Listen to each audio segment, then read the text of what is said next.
নমস্কার বন্ধুরা, আজকে আপনাদেরকে আমি পোহা করে দেখাবো। এখানে চিড়েটা ভালো করে ধুয়ে নিয়েছি এক বাটি। আর এখানে ফোড়নের জন্য আমি নেব তেল পরিমাণ মতো, যেরকম তেল খাবে। তা আমি একটু কম তেল দিয়ে বানাবো। এটা তেল নিয়েছি। তারপর এখানে দিয়ে দিব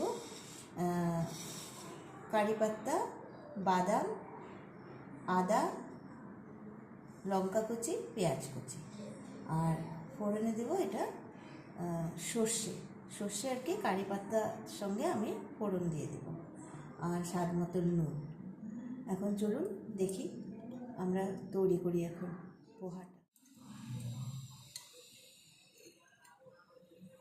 অল্প তেল দিলাম, এখন সর্ষেটা দিয়ে দিচ্ছি।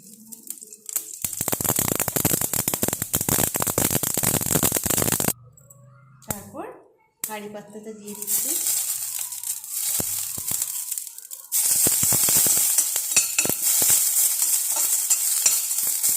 খুব সুন্দর একটা ফ্লেভার আসছে কারি পাত্তাটা দিয়ে। ভালো করে একটু ভেজে নেব।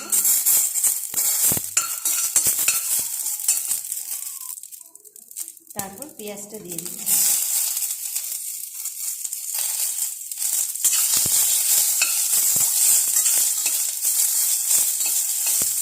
বাদামটা দিয়ে দিচ্ছি।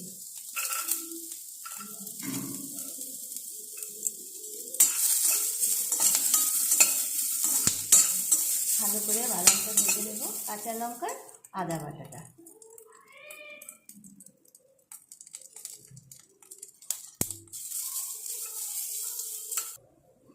এখন চিড়েটা দিয়ে দিচ্ছি।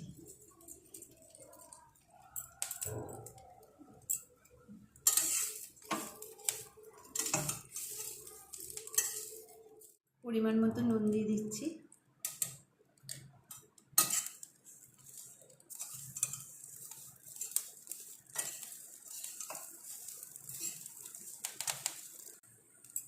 অল্প হলুদ দিয়ে দিচ্ছি।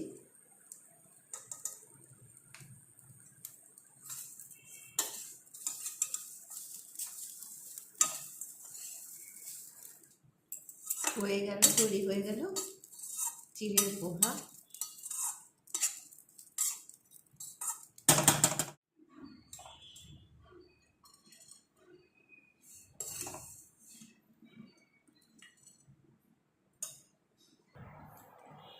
তৈরি হয়ে গেল পোহা। কেমন লাগলো সেটা কমেন্টের মাধ্যমে জানাবেন। নমস্কার।